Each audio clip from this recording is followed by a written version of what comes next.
Glória a Deus, amados irmãos, a paz do Senhor Jesus, amém? Aqui você fala com a missionária Marta, hoje é 2/12/2024. Hoje estou alegre no Senhor, porque o Senhor continua falando maravilhosamente, entregando os seus mistérios e nos revelando, e se revelando a nós. Glória a Deus por isso. Hoje nós vamos falar a respeito das bodas que celebrava antigamente na Galileia em relação às bodas do Cordeiro. Jesus é o noivo e nós somos a noiva, não é verdade? Na Galileia, o noivo, ele deixava a casa do seu pai e ia até a casa da noiva para pagar um preço pela noiva. E é interessante que a gente vê Jesus deixando a casa do seu pai e vindo para a terra para estar conosco e pagando um preço por nós. Não é verdade? Em Filipenses 2:6 e 7, fala que ele, sendo como forma de Deus, ele não estimou ser igual a Deus, senão que ele despojou a si mesmo, tornando uma forma de servo e se fez semelhança de homem. Amém? Então Jesus se faz semelhança de homem e vem pagar um preço pela noiva para resgatar-nos, né? Você vê, segundo de Coríntios 6:20, fala assim: porque haveis sido comprado por um preço, né? Falando a respeito do preço que Jesus pagou na cruz por nós como noiva.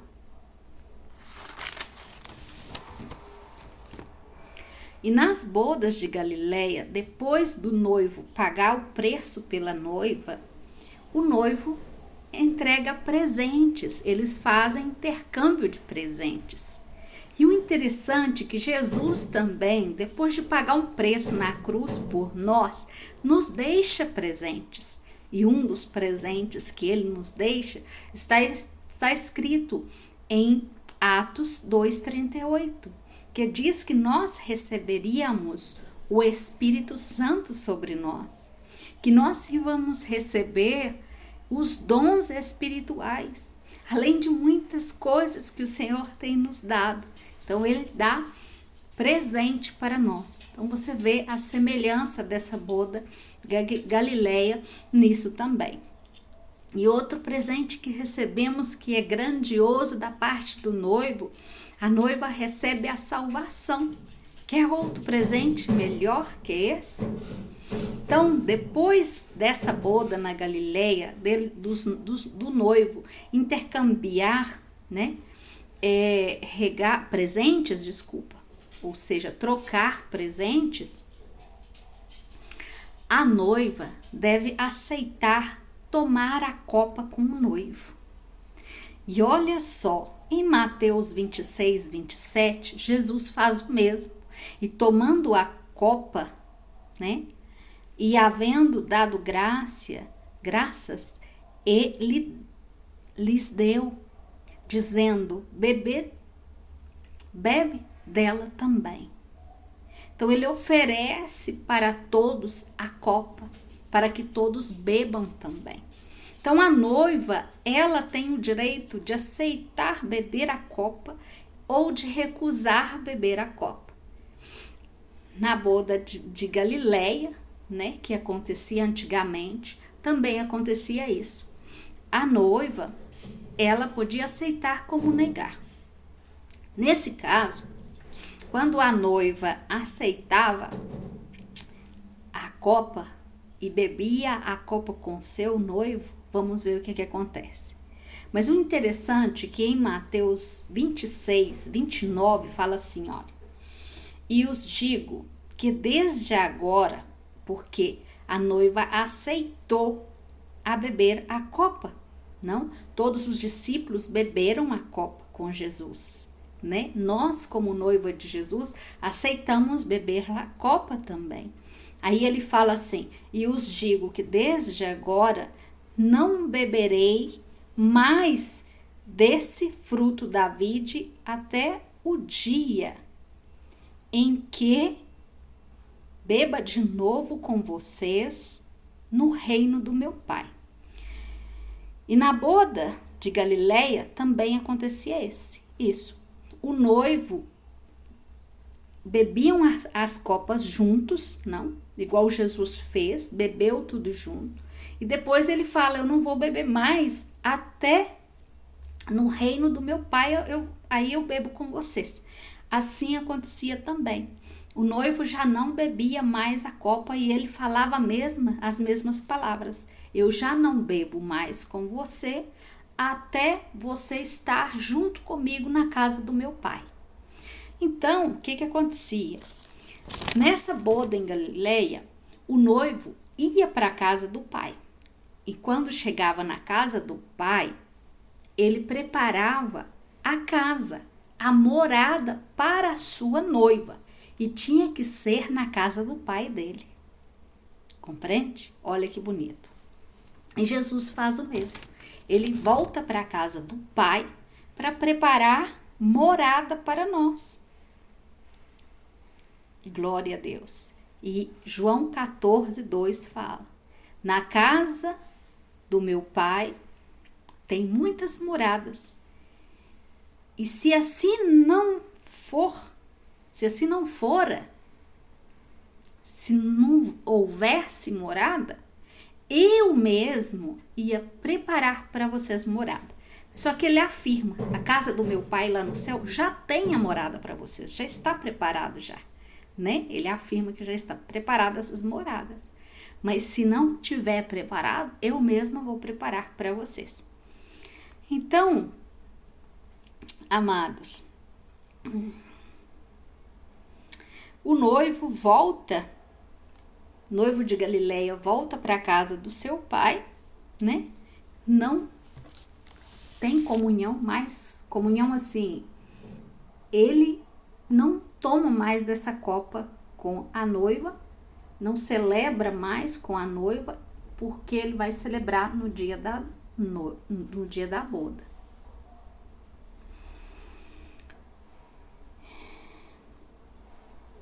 E o noivo, o que ele faz? O noivo de Galileia, ele volta para a casa do seu pai, ele vai conversar com seu pai agora para pedir uma autorização do pai, para que o pai possa estar preparando tudo, e é o pai que fala o dia que ele vai buscar a sua noiva. Não é ele que decide, não é o noivo que decide o dia que vai buscar a noiva, é o pai. Porque quem constrói a morada em Galileia, quem construía a morada, a casa, para o casal, para o noivo e para a noiva, era o pai. Então o pai preparava tudo e o pai preparava a festa também. Então o pai estava preparando tudo. Enquanto o pai não terminasse de preparar todos os preparativos, ele não dava a ordem para o seu filho ir buscar a sua noiva. Então só o pai da noiva em Galileia, antigamente, sabia o horário que o filho ia buscar a noiva. Que semelhança tremenda com o nosso Senhor Jesus, com o nosso noivo. Mateus 24:36.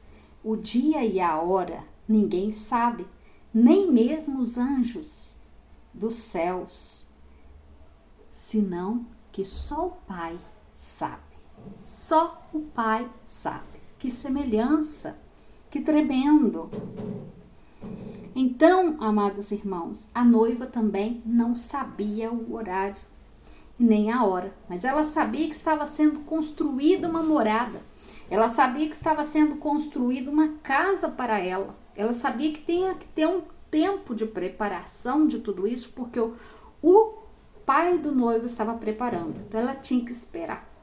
Mas ela tinha que estar preparada, porque ela também não sabia a hora. Então ela tinha que estar sempre limpa, sempre preparada, porque a qualquer momento o noivo podia chegar para resgatar ela.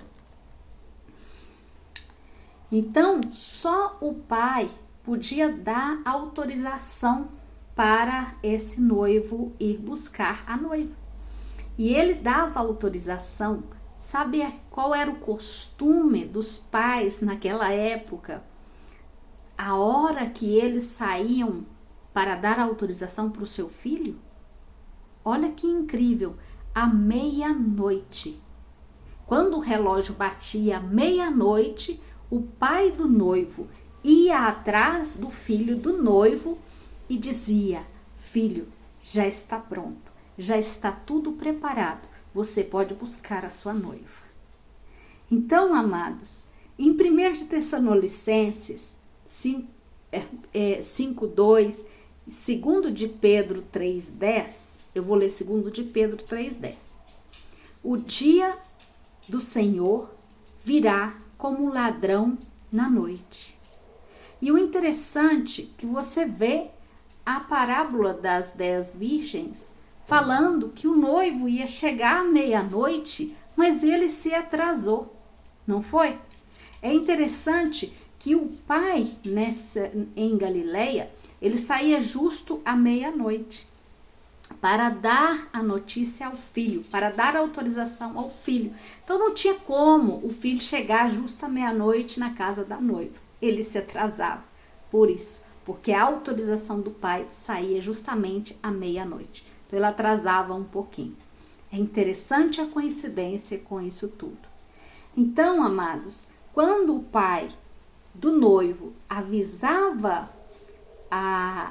o filho, o noivo, para ir buscar a sua noiva, ele já podia sair para roubar a noiva. E a noiva, ela já sabia mais ou menos. Eu creio que nessa época, se fosse eu, ia mandar fiscalizar a casa do noivo para ver se a construção da casa estava pronta. Eu ia mandar pessoas a perguntar: olha, já está tudo pronto, e os preparativos da festa, compreende? Então, mais ou menos, a noiva sabia quando ia vir um noivo. Assim é a igreja que está percebida, a igreja que está acordada. Ela sabe mais ou menos porque ela está vigilante. Ela sabe que a qualquer momento o noivo pode vir. Então, eu que sou a noiva, eu tenho que estar preparada também. Assim como essa noiva de Galileia, que ela já estava vestida e ela já estava preparada. Então, amados, ela dormia. Como ela não sabia a hora que o pai ia dar autorização para o noivo ir buscá-la, então ela dormia com o vestido de noiva. Ela dormia preparada. Nós temos que fazer o mesmo. As 10 virgens estavam dormindo e Jesus fala a respeito disso, porque as 10 virgens estavam dormindo. 5 não estavam preparadas, mas 5 estavam preparadas. Estavam com as vestimentas, tinha a lâmpada acesa e tinha o recipiente de azeite guardado. Elas estavam preparadas e as outras não.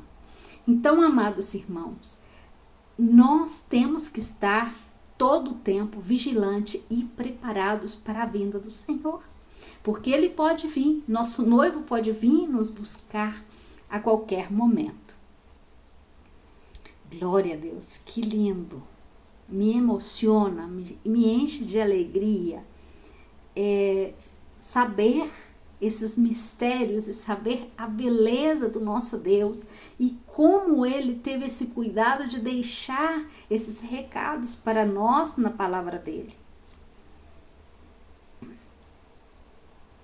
Então, em Lucas 12, do 35 ao 37, se você quer ler, mas fala o seguinte: estejam vestidos, prontos para servir, e mantenham as lâmpadas acesas como se esperam o regresso do seu amo da festa de bodas. Quando cheguem e chamem, abrem em seguida. Essa é uma outra parábola também, Lucas 12. Talvez esteja diferente algumas palavrinhas, mas o sentido vai ser o mesmo. Amém, amado? Então, nós temos que estar preparados e vestidos. A vestimenta, está falando da vestimenta de santidade. Amém? Estarmos vestidos de salvação. As vestimentas de santidade é a vestimenta de salvação, porque a salvação nos cobre. A salvação forma em nós uma vestimenta de santidade, porque sem santidade não há salvação. Glória a Deus. Então, depois que o pai dá autorização a ele ir buscar a noiva, depois da meia-noite, olha o que o noivo faz. O noivo pega uma trombeta e começa a tocar essa trombeta e andar por toda a cidade, acordando a todos. E todos começam a seguir o noivo, porque chegou o momento dele roubar essa noiva. Essa noiva que está preparada, esperando o seu noivo chegar, já começa a escutar o som dessa trombeta e ela sabe que o seu noivo está chegando. Ela já está vestida, ela já está limpa, ela já está adornada, ela já está preparada. Essa noiva de Galileia chegava, abria a porta da sua casa com uma lâmpada na mão, uma lamparina na mão, cheia de azeite para alumiar esse caminho, esse trajeto. Para alumiar aí era a lâmpada que estava na sua mão. Olha que interessante. Fazendo uma relação com a lâmpada nossa que tem que estar acesa, cheia de azeite. Glória a Deus. Então ele saía tocando essa trombeta por toda a cidade, anunciando que era o momento e que ele ia roubar essa noiva. Em 1 de Tessalonicenses 4,16 fala assim: porque o Senhor mesmo, com voz de mando, com voz de arcanjo, com trombeta de Deus, descenderá do céu, e os mortos em Cristo ressuscitarão primeiro. Então, quando chega o noivo tocando a trombeta, encontra com a noiva vestida já, com a lâmpada acesa nas suas mãos, toda adornada, toda limpa, toda preparada, pronta para ser arrebatada. E o noivo chegava com uma carruagem para arrebatar a noiva. Ela não caminhava mais, ela era carregada, ela era levada pelo noivo para a casa do seu pai. Então, em Tessalonicenses, 1 de Tessalonicenses 4,17 diz: logo, nós outros, os que vivemos, os que ficamos, seremos arrebatados juntamente com ele nas nuvens para receber o Senhor no ar, e assim estaremos sempre com o Senhor. Que maravilhoso! A noiva de Galileia, que acabava de ser arrebatada, era levada para a casa do pai do noivo, antes de celebrar a boda. E a boda era celebrada por 7 dias.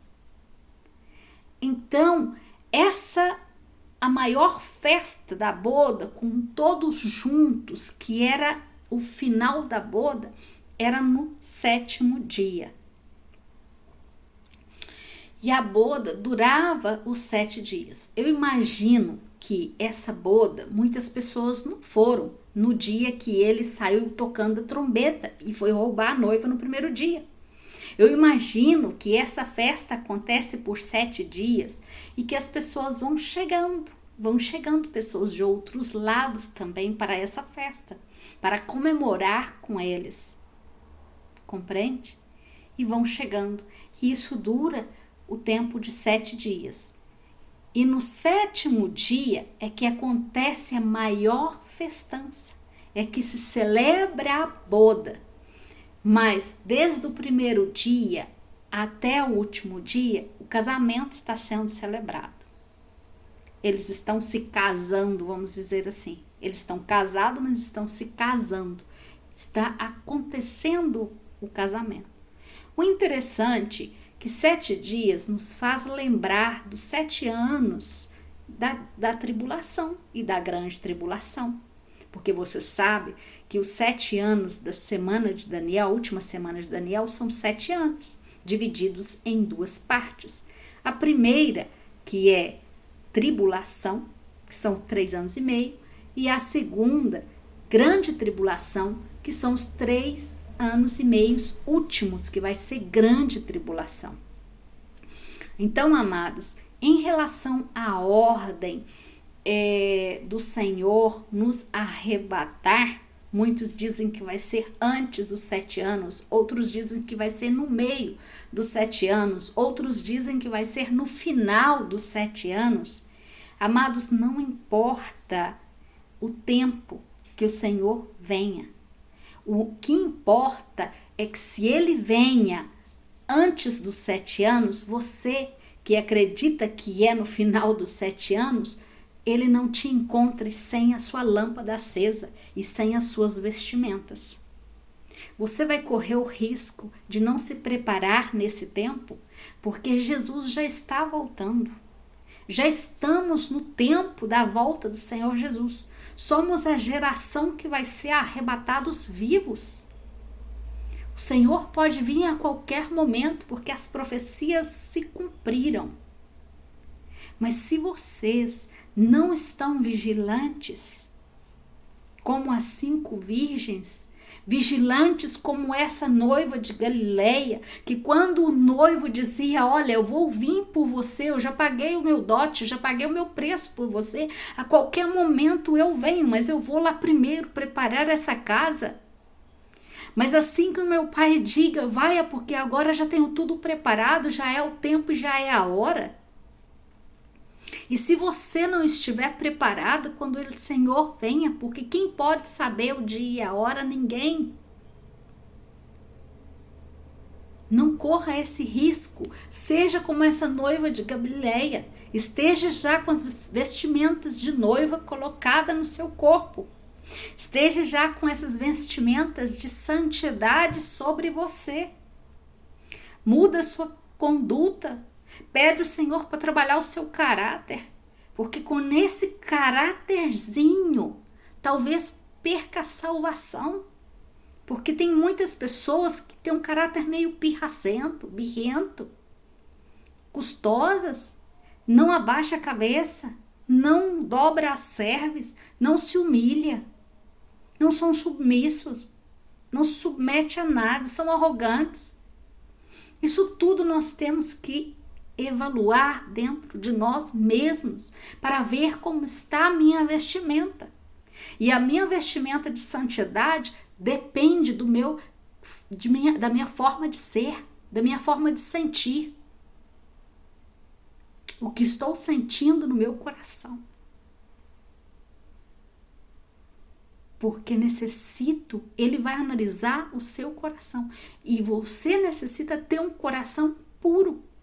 Um coração limpo, sem ressentimentos, sem mágoa. É uma pessoa que se ressente do nada, qualquer palavrinha que te fala, você já fica ressentida. Ressentimento é pecado.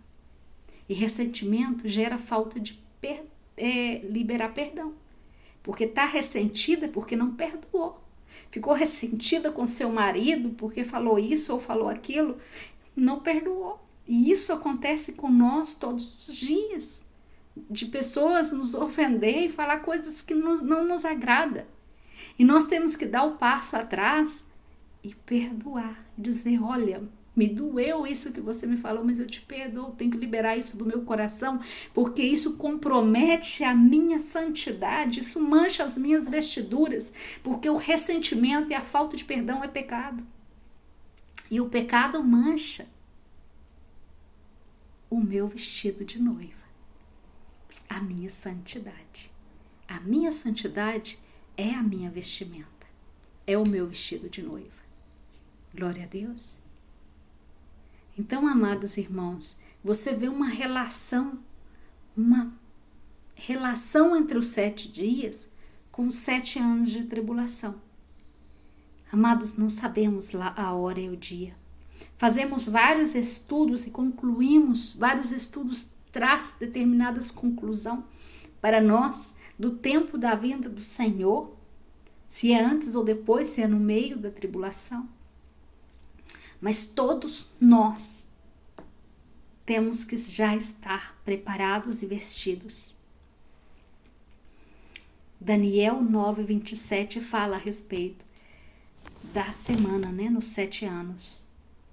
E no final, amados, dos 7 dias, quando terminava os 7 dias, aí acontecia o banquete. Aí era o banquete, porque todos estavam aí reunidos. Onde eu concluo que no final, depois que estão todos reunidos, aí acontece a boda. Porque aí acontece a celebração do banquete das bodas. Porque ele vai sendo celebrado como essas bodas de Galileia. Se a gente compara com a boda de Galileia, ele vai sendo celebrado. Mas somente no último dia, no 7º dia, que acontece essa festança, esse banquete. E eu vejo espiritualmente, eu tenho uma visão de que todos estão aí nesse último dia. E que antes desse último dia, as pessoas iam e vinham. E nem todos tinham chegado nesse momento. Porque nem todos, quando tocou a trombeta, nem todos estavam preparados.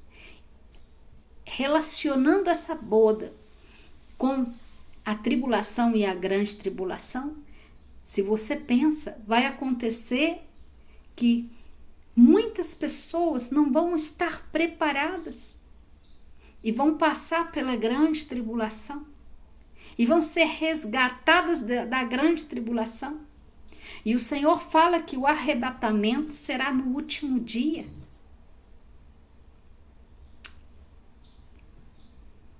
Glória a Deus, aleluias. Analisem vocês, em nome de Jesus, esse estudo. Amém? Ora ao Senhor, para que o Senhor traga mais revelação, em nome de Jesus. Então, só nesse último dia é que dava a conclusão dessa boda. Aí dizia, não, sim, agora estão casados. Porque dentro dos 7 dias estavam se casando. Era a celebração desse casamento.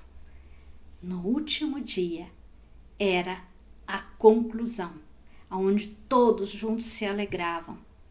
Todos, não faltava ninguém. Todos estavam aí celebrando com eles. Em Apocalipse 19:7 falava assim: gozemos e alegremos e demos-lhes glória, porque há chegado as bodas do Cordeiro e a sua esposa já se preparou. Glória a Deus. Você é a esposa do nosso Senhor Jesus Cristo. E você, se não se preparou, já começa a se preparar. Começa a colocar suas vestimentas brancas. Começa a purificar, a santificar, a analisar a si mesma. Muitas pessoas, amados irmãos, cometem o erro de analisar o outro, de apontar o pecado do outro, onde está caindo, onde está se equivocando, mas esquece das suas próprias vestimentas. Agora não é momento de acusar a ninguém, de apontar a ninguém, de julgar a ninguém, porque isso é pecado e mancha a minha vestimenta. É momento de eu apontar para mim mesmo, de eu analisar minhas vestimentas e buscar se tem alguma coisa, algum sujinho para poder limpar-me e purificar-me verdadeiramente. Para ser digna, quando o noivo venha, eu já estar aí, na porta com a minha lâmpada acesa, minha lamparina acesa, esperando com alegria, com um sorriso no rosto, o meu noivo chegar, porque ele vem. Cantando pelos montes, ele vem. Glória a Deus, amados irmãos. A paz do Senhor, que essa palavra tenha sido edificante para a sua vida, que tenha enchido o seu coração. Nesse momento eu encontrei lindo, lindo, maravilhoso tudo isso. Que Deus te abençoe. Eu ia te falar em espanhol, que Deus te bendiga. Que Deus te abençoe.